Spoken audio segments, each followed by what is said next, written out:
Next learning outcome जो हमें achieve करना है वो है SNR at the output of the DSBSC receiver.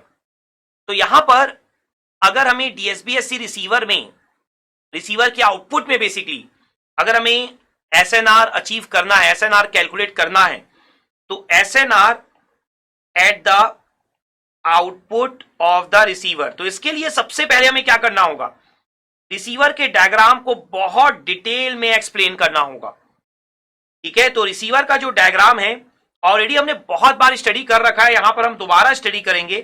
देखो, जो यहां से चैनल के थ्रू आपका क्या क्या आता है, एसटी प्लस एनटी। रिसीवर के डायग्राम में क्या होता है आपका, रिसीवर के डायग्राम में आपका सबसे पहले लगा होता है यहां पर डी मॉड्यूलेटर, और आपको पता है कि आप यहां पर डीएसबीएससी सिस्टम स्टडी कर रहे हो, इसलिए जो डी मॉड्यूलेटर होगा वो क्या होगा, सिंक्रोनस या कोहेरेंट डिटेक्शन होगा। तो आप क्या करोगे, सेम कैरियर से मल्टीप्लाई करोगे जो आपने ट्रांसमीटर साइड यूज किया हुआ है, एंड इसके बाद आप किससे पास कर दोगे, लो पास फिल्टर से, तो आपको क्या मिल जाएगा, आउटपुट। तो बेसिकली ये जो आउटपुट मिलेगा ना वो सिग्नल भी होगा और नॉइज भी होगा, तो आपको रिसीवर के आउटपुट में ही कैलकुलेट करना है सिग्नल टू नॉइज रेशियो। तो अगर आप देखोगे यहां पर, तो इस पहले आउटपुट को हम ले लेते हैं डीमॉड्यूलेटर के आउटपुट को S1T। ठीक है, S1T, और ये जो S1T होगा इस पे सिग्नल भी मिलेगा और नॉइज भी मिलेगा, ये ध्यान रखिएगा आप। तो यहां पर अगर हम कैलकुलेट करने के लिए जाएं तो देखिए आप सबसे पहले क्या करिए कि जो आपका ST प्लस NT है, रिसीवर का जो इनपुट है, ठीक है, इसे भी एक नाम दे देते हैं पहले हम लोग, यहां पर आप लिख दीजिए इनपुट। ठीक है, तो ये जो रिसीवर का इनपुट है, सबसे पहले हम इसका एनालिसिस कर लेते हैं। ST प्लस NT है। देखिए, प्रीवियस लेक्चर्स में जब हम प्रिपरेशन कर रहे थे फिगर ऑफ मेरिट कैलकुलेशन की, तो हमने यहां पर NT का इक्वेशन बहुत डिटेल में स्टडी कर रखा है। NT का जो नैरो बैंड इक्वेशन है, NCT cos omega CT plus NQT sin omega CT। तो यहां पर अगर हम NT का इक्वेशन पुट कर दें जो हमने प्रीवियस लेक्चर में स्टडी किया है, तो पहले आप ST का इक्वेशन लिख दीजिए, ACMT cos ओमेगा CT, जो DSBSC का स्टैंडर्ड है। साथ ही साथ अगर आप NT का एक्सप्रेशन लिख दें तो आप चाहें तो NCT cos ओमेगा CT भी लिख सकते हैं, या तो नॉर्मली आप NIT भी लिख सकते हैं, जो भी आप चाहें वो लिख दीजिए। तो मैं यहां पर NIT लिख रहा हूं, NIT cos omega CT plus NQT sin omega CT। तो यहां पर मैं आपको रेकमेंड करूंगा कि आप अपने नोट्स ओपन कर लीजिए प्रीवियस लेक्चर के, वहां पर आपको ये इक्वेशन बहुत अच्छे से दिखाई देगा। ठीक है, तो ये एक्सप्रेशन लिख लेने के बाद ये आपका इनपुट आ गया। यहां पर आप चाहो तो टर्म्स बता सकते हो, जो न्यू टर्म्स हैं स्पेशली जो आपने अभी अभी पढ़े हैं, लाइक प्रीवियस लेक्चर्स में जस्ट पढ़े हैं। NIT आपका क्या था, in phase component of noise, and NQT आपने क्या पढ़ा था, क्वाड्रेचर फेस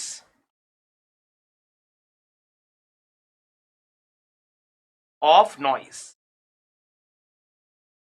तो ये इनपुट लिख लेने के बाद अब आपको पता है ये इनपुट किससे पास होने वाला है, डीमॉड्यूलेटर से, DSBSC डीमॉड्यूलेटर से। तो यहां पर होगा क्या, बेसिकली ये जो इनपुट है ये मल्टीप्लाई होगा AC cos ओमेगा CT से, और DSBSC मॉड्यूलेटर का जो आपने आउटपुट लिखा है वो क्या लिखा है, S1T। तो आपको S1T क्या मिल जाएगा, ये मिल जाएगा input multiplied by AC cos omega CT। ठीक है, तो यहां से जो S1T आपका आएगा, ACMT cos omega CT plus NIT cos omega CT plus NQT sin omega CT into multiplied किससे होगा, AC cos ओमेगा CT से। तो यहां से अब आपका जो S1T निकल कर आएगा, अब आप मल्टीप्लीकेशन परफॉर्म कर दीजिए, तो क्या हो जाएगा, AC square MT cos square omega CT plus AC NIT cos square omega c t plus a c n q t cos omega c t into sine omega c t. तो यहां पर ये आपका निकलकर आ जाएगा S1T। अब आपको पता है इस S1T को आपको लो पास फिल्टर से पास करना है, और लो पास फिल्टर जो है आपका वो क्या पास करता है, वो पास करता है मैसेज सिग्नल, क्योंकि रिसीवर का जो आउटपुट होता है वो क्या होता है, मैसेज सिग्नल होता है। ऑल्दो यहां पर नॉइज भी पास होगी आपकी। तो सबसे पहले आप यहां पर S1T को थोड़ा सा और सॉल्व कर लीजिए ताकि आपको क्लियरिटी मिल जाए कि फिल्टर से कौन से टर्म पास होंगे और कौन से टर्म पास नहीं होंगे। तो S1T को अगर थोड़ा सा और सॉल्व कर लें तो देखिए पहला टर्म जो कॉस स्क्वायर थीटा है, कॉस स्क्वायर थीटा क्या होता है, 1 प्लस कॉस 2 थीटा बाई 2, तो डिवाइड बाय 2 बाहर लिख दीजिए, 1 plus cos 2 theta, that means 1 plus cos 2 omega c t. दूसरा टर्म भी अगर आप देखेंगे तो कॉस स्क्वायर थीटा का ही फॉर्मेट है, तो अगेन क्या हो जाएगा, a c n i t divided by 2 1 plus cos 2 omega c t.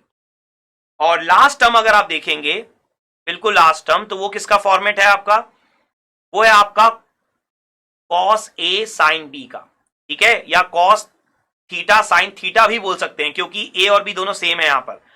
तो कॉस थीटा साइन थीटा का फॉर्मूला तो इजी है, साइन 2 थीटा बाई 2 होता है, हमने बहुत बार पढ़ रखा है। साइन 2 थीटा क्या होता है, 2 साइन थीटा कॉस थीटा। तो यहां पर ये क्या हो जाएगा, साइन 2 थीटा बाई 2 का फॉर्मूला, तो ये क्या बन जाएगा, a c n q t by 2 sine 2 omega c t. ये हमारे 3 टर्म्स यहां पर निकलकर आ गए। और एक्चुअल में स्टार्ट के 2 टर्म में तो 2 टर्म है आपके, क्योंकि 1 plus cos 2 omega c t लिखा है। तो अब हमें यहां पर यह चेक करना होगा कि कौन सा टर्म लो पास फिल्टर से पास होगा और कौन सा नहीं होगा। तो बेसिकली जो आपका आउटपुट है वो क्या है, लो पास फिल्टर का आउटपुट है, फाइनली देख सकते हैं आप। तो जैसा लो पास फिल्टर में हमें पता ही है कि ये किस रेंज की फ्रीक्वेंसी पास करता है, 0 टू FM, क्योंकि इसका टारगेट क्या है, इसका टारगेट ये है कि इसे मैसेज सिग्नल फ्रीक्वेंसी पास करनी है, मैसेज सिग्नल को पास करना है। बट दिक्कत क्या होगी यहां पर कि 0 टू FM के बीच में अगर नॉइज आ रही होगी तो वो भी साथ साथ पास हो जाएगी, ठीक है। तो ध्यान से देखिए,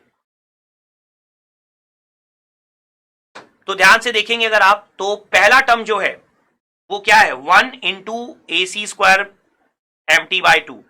तो आपको पता है कि ए सी स्क्वायर बाई 2 तो कांस्टेंट है, एम टी की फ्रीक्वेंसी क्या होती है, FM, और यही तो आपको पास कराना है, तो ये तो पास हो जाएगा आपका। तो यहां पर आप क्या लिखेंगे, ए c square m t by 2, ये फर्स्ट टर्म पास हो गया।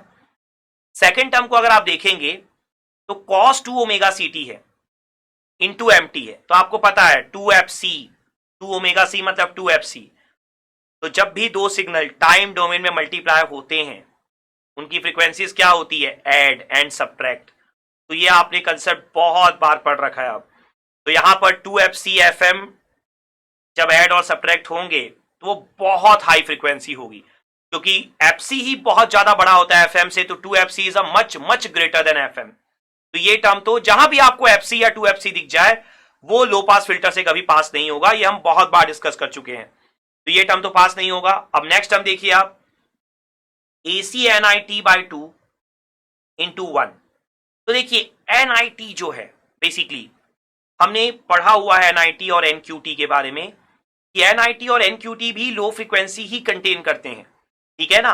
तो ये पास हो जाएंगे एक्चुअल में, क्योंकि इनके साथ में और क्या है, 1 है, AC बाई 2 है, तो NIT itself low frequency signal है, तो वो पास होगा। तो AC बाई 2, क्योंकि यहां पर कोई कैरियर आपको नहीं दिखाई दे रहा है। लेकिन अगर आप सेकेंड टर्म को देखेंगे यहां पर, तो NIT into cos 2 omega c है, फिर से 2FC होने के कारण फ्रीक्वेंसी बहुत हाई हो जाएगी, तो वो टर्म पास नहीं होगा। लास्ट टर्म को अगर आप देखेंगे, ACNQT बाई 2 तो है, लेकिन साथ में क्या है, sine 2 omega c, again 2 omega c होने के कारण फ्रीक्वेंसी बहुत हाई हो जाएगी और वो टर्म भी पास नहीं होगा। तो बेसिकली जो आपका आउटपुट आ रहा है वो आ रहा है AC square by 2 MT plus AC by 2 NIT।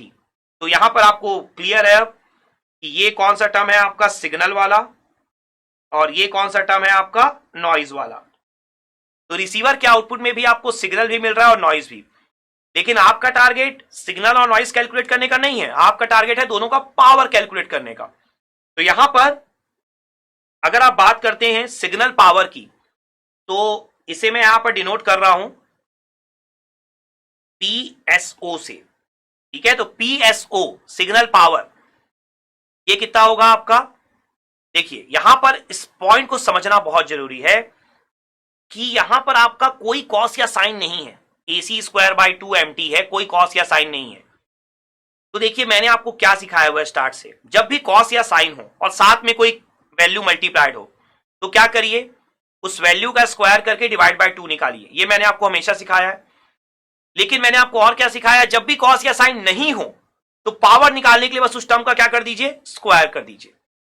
तो यहां पर AC स्क्वायर बाई 2MT का होल स्क्वायर, तो यहां पर क्या होगा, AC की पावर कितना हो जाएगा, 4 divided by 4 M square T। लेकिन मैंने आपको और क्या सिखाया हुआ है, मैंने आपको यह सिखाया हुआ है कि स्क्वायर हमेशा किसका किया जाता है, कांस्टेंट सिग्नल का, डीसी सिग्नल का। जब भी कॉस या साइन ना हो, सिर्फ डीसी सिग्नल हो, कांस्टेंट सिग्नल हो। लेकिन यहां पर डीसी सिग्नल नहीं था, यहां पर क्या था, एमटी था। तो मैंने आपको क्या सिखाया है, जब भी डीसी सिग्नल ना हो उसकी जगह कोई एमटी हो, एक्सटी हो, तो उसका स्क्वायर आप कर दीजिए, पावर आ जाएगा।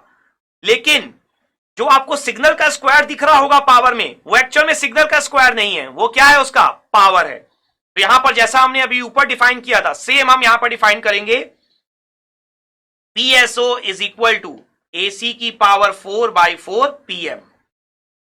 तो यहां पर हमने जो जो लिया हम सब चीजें लिख देते हैं यहां पर। तो पीएसओ क्या है आपका, पीएसओ है signal power eight the output of the receiver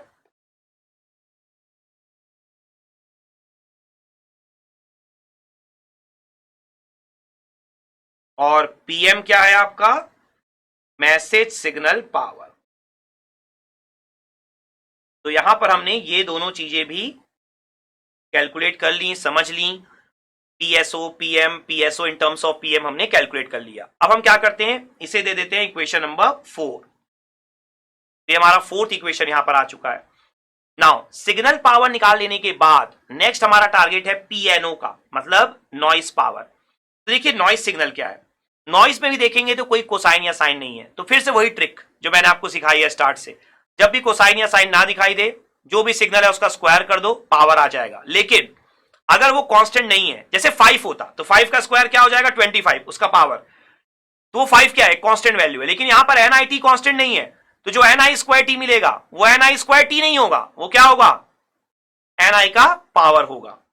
फिर NIT की वैल्यू जो भी आपको एग्जाम में दी है उसके हिसाब से आप पावर निकाल सकते हो। लेकिन अभी थ्योरी में तो आपको NI स्क्वायर टी को क्या लिखना है, उसका पावर। तो यहां पर देखिए नॉइस पावर कितना हो जाएगा, noise power PNO AC by 2 NIT, देख लीजिए यहां पर यही आपका लिखा हुआ है नॉइस, उसका क्या कर देंगे आप, स्क्वायर। तो कितना मिलेगा, AC स्क्वायर बाई 4, ठीक है, NI स्क्वायर T। तो अगेन आपको पता ही है कि जो NI स्क्वायर T है वो किसका पावर है, NIT का पावर है। तो यहां पर आप क्या लिख सकते हैं, AC स्क्वायर बाई 4, ठीक है, और यहां पर आप क्या लिख सकते हैं, PNI। तो PNI जो है आपने ऑलरेडी ऊपर भी डिफाइन किया हुआ है इनपुट ऑफ द नॉइस के लिए, तो यहां पर आप इसे लिख दीजिए PNIN, ठीक है, P इन फेस, क्लियर। तो NIN आपने ये शो कर दिया कि नॉइस पावर इन फेस वाला है। तो यहां पर इसे आप दे दीजिए इक्वेशन नंबर 5, और जो जो टर्म्स आपने यूज किए हैं उसे हम लिख देते हैं यहां पर PNO। PNO क्या है आपका, noise power eight the output of the receiver, और PNIN आपका क्या है, स्पेक्ट्रल डेंसिटी थी, आपको पता था, स्पेक्ट्रल डेंसिटी का एनालिसिस आपने किया था, उसी का यूज करके आपने पावर निकाला था। तो जो PNIN है वो क्या है आपका, वो है आपका noise power eight the output of the receiver of in phase component. ये टोटल नॉइस पावर नहीं है, टोटल नॉइस पावर तो क्या है आपका, PNO है। तो आप क्या बोलेंगे, in phase component of the noise. तो power of in phase component of noise. तो जैसा मैंने आपको प्रीवियस लेक्चर्स में भी समझाया हुआ है कि जो क्वाड्रेचर फेस कंपोनेंट होता है ना, वो कभी आउटपुट पे नहीं आता नॉइज का। अगर मैं नॉइज के इक्वेशन में वापस जाऊं, देखिए आप, जो नॉइज का इक्वेशन हम लोगों ने यूज किया था यहां पर, ये आपका एक्सप्रेशन है NIT cos omega CT plus NQT sine omega CT। तो जो आपका NQT था क्वाड्रेचर फेस, आप देख सकते हैं रिसीवर के आउटपुट में NQT नहीं आया, सिर्फ और सिर्फ क्या आया था, NIT। तो मैंने ये प्रीवियस लेक्चर में भी डिस्कस किया हुआ है कि NIT ही आता है रिसीवर के आउटपुट में, NQT नहीं आता है। क्वाड्रेचर फेस की कोई इंपॉर्टेंस नहीं होती है, सिर्फ और सिर्फ आपकी इन फेस की इंपॉर्टेंस होती है। तो यहां पर आप देखिए PSO से आपको क्या मिल जा रहा है, signal power eight the output of the receiver, equation number 4। PNO से क्या मिल रहा है, noise power eight the output of the receiver, equation number 5। तो अगर आप यहां पर अब 4 और 5 का यूज करें तो आपको क्या मिल जाएगा, जो आपने ऊपर डिफाइन कर रखा है SNR आउटपुट। तो SNR आउटपुट क्या हो जाएगा, PSO अपॉन PNO। तो अब आप देख सकते हैं PSO क्या है आपका, PSO है AC की पावर 4/4 PM।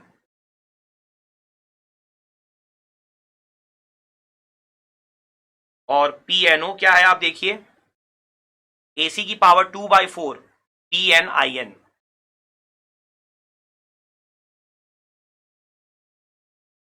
तो यहां पर आपने SNR आउटपुट निकाल लिया। तो इसे अगर आप थोड़ा सा और सॉल्व कर सके तो SNR आउटपुट आपका क्या हो जाएगा, SNR आउटपुट आपका आ जाएगा, देखिए AC की पावर 4 और AC का स्क्वायर, ये दोनों कैंसिल होंगे, तो न्यूमरेटर में क्या बचेगा, AC का स्क्वायर PM। ठीक है, इसके अलावा 4 और 4 आपका कैंसिल हो जाएगा, इसके अलावा क्या बचेगा, PNIN। इसे आप थोड़ा सा और सॉल्व कर सकते हैं, क्योंकि आपको PNIN की वैल्यू पता है, आपने प्रीवियस लेक्चर में कैलकुलेट की हुई है, इन फेस कंपोनेंट नॉइस पावर। तो इन फेस कंपोनेंट नॉइस पावर जो आपने कैलकुलेट कर रखा है, वो आपने क्या निकाला था, इन केस ऑफ DSB-SC वो आपने निकाला था 2ηFM। ये हमारा कैलकुलेशन था प्रीवियस लेक्चर में। तो इन फेस कंपोनेंट का जो हमने कैलकुलेशन किया था, देखिए ईटा हमने SNR इनपुट के टाइम पे भी डिफाइन कर चुके हैं हम, क्या था ईटा हमारा, noise power spectral density. FM को भी हम डिफाइन कर चुके हैं SNR इनपुट के टाइम पे। तो टर्म्स आपके लिए अब फैमिलियर हो आप सारे टर्म्स से। और 2ηFM जो हमने कैलकुलेशन किया है, हमने प्रीवियस लेक्चर में किया है, आप अपने नोट्स ओपन कर लो, आपको दिखाई देगा ये। तो यहां पर आप चाहो तो अलग से लिख भी सकते हो, where PNIN is equal to 2ηFM। Clear. तो इस तरीके से आपने यहां पर सारी की सारी वैल्यूज यहां पर पुट कर दी है। तो ये आप दे दीजिए इक्वेशन नंबर 6। तो अब अगर आप देखो तो आपने यहां पर SNR आउटपुट कैलकुलेट कर लिया। आई होप SNR आउटपुट का कैलकुलेशन भी आपको बहुत अच्छे से यहां पर क्लियर हो गया होगा, और आपने ये second learning outcome that is SNR eight the output of the DSB-SC receiver ये भी अचीव कर लिया होगा, और ये कंसेप्ट आपको बहुत अच्छे से समझ में आ गया होगा। Let's have a quick knowledge check.